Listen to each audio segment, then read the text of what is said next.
Tell us a little bit about this game that we're taking a look at. It's Motorstorm Apocalypse. Awesome. It's the third Motorstorm game on PlayStation 3. We've also done one on PSP and PS2. Right. Those three previous versions have all been off-road racing games. Monument Valley in the deserts, the Pacific Islands, the Pacific Rift, and up in the Arctic in the snow. So it's very kind of been an off-road racing game, but what we thought we'd do was take it into a city but still do off-road racing, do urban off-road racing. And the way we're going to do that is have a city that's been abandoned thanks to an earthquake, bring the Motorstorm guys in to hold one of their festivals of racing, but to completely subvert all of the expectations you would have about street racing. Right. There is racing that takes place on the streets, but it's completely punctuated by earthquakes that start to rip the streets apart. And in a new track I'm showing here today, it's a great example of how we do the off-road racing by just having a track that takes place on the roofs of skyscrapers and through the offices of the top floors. Right. Very cool. And while you race, the earthquakes make a return, skyscrapers start to collapse, things start to explode, and it has this really cool effect on the gameplay where new routes open and close dynamically while you race. Yeah, I found it fascinating because normally the games are very static worlds. You know, the buildings have already collapsed or something, and then you're just racing kind of the same course and you're against the clock. Yeah. This, it's really, you're against the environment and the clock. There's a lot of elements going on. We've always been about having lots of different routes in Motorstorm within the same tracks, and we still have that, but now an awful lot of the routes happen dynamically while you play. Great big rifts rip the streets into two, which create barriers, but also create heights for vehicles such as bikes to reach the tops of and be safe away from, say, the monster trucks. Right. So we use special camera effects to allow you to adjust, and we also, the big set pieces are learnable from one race to the next. In single player, it's 40 unique races. So when you revisit a track, as you often do in a racing game, it can be learnt, but it's also persistent. All the damage you saw previously is still in place, and the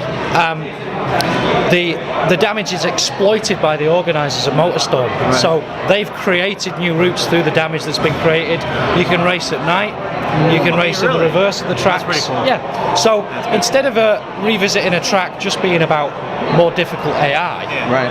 this is about chronology, persistence, change over 40 unique races. So can you tell me why 3D? Why this game in 3D?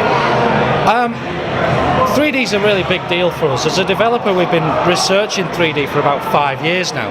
And when we became a part of Sony and we discovered that 3D was going to be really important, particularly for the Bravias, we were like, look, we know how to do 3D, and we've got a game that is firstly in a genre that's about propelling yourself forward at insane speeds, and in particular this one is about explosions, ragdolls flying at the camera, and if we do it in 3D, that stuff's going to feel like it's coming out of the screen and into the living room. So everything aligned really nicely with the game in terms of the 3D. I think it should be called Insane Apocalypse because it's just insane. The graphics are phenomenal. Thank you. The shading, you really feel so immersive in that.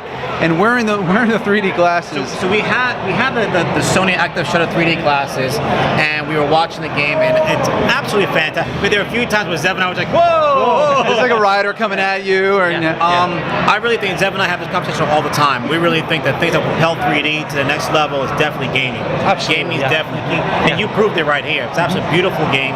Thank you. I really like the game. I love it in 3D. The glasses are fantastic. So The thing about 3D games as opposed to, say, movies is you can have an effect on the gameplay. I mean, in a weird way, there wouldn't be any point if you couldn't do that. So the 3D makes roads easier to understand, your racing line more intuitive, your position in relation to competitors that easier to understand. Elevation also, I know when you were taking off on a few of the roofs, I mean, the elevation you were having coming back down, I mean, you almost like felt it. Yeah, in the really did. Yeah, you really did. Yeah, it's a very natural. It's how we live. We live in 3D, right? So we should game in 3D.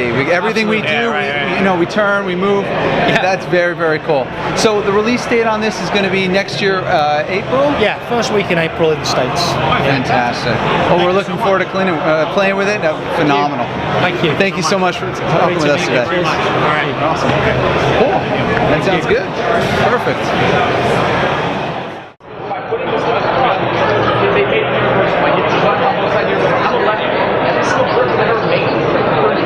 I go, oh, I'm gonna play this righty, you know? So to pick that up and have that up front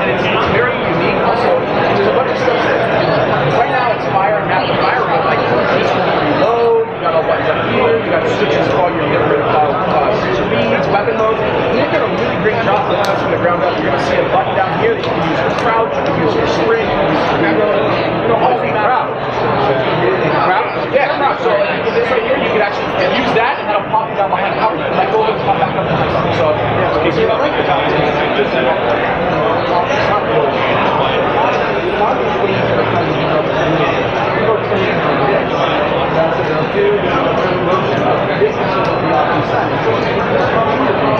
You want to be in line with the how to shoot. Yeah, this is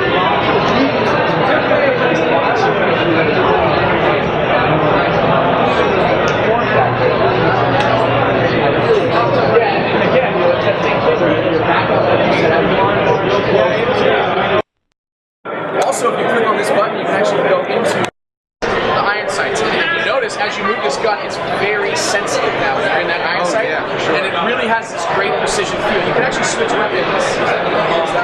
Yeah, so try an iron sight now with pressing the L2 button. Now look how precision that is. Look how nice that's hot. It's great. It's really hot. It's really good. That's ammo down there. We need ammo too. nice. All right. Like it. Oh, this is hot.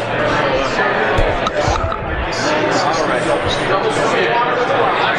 You really feel like getting down into it.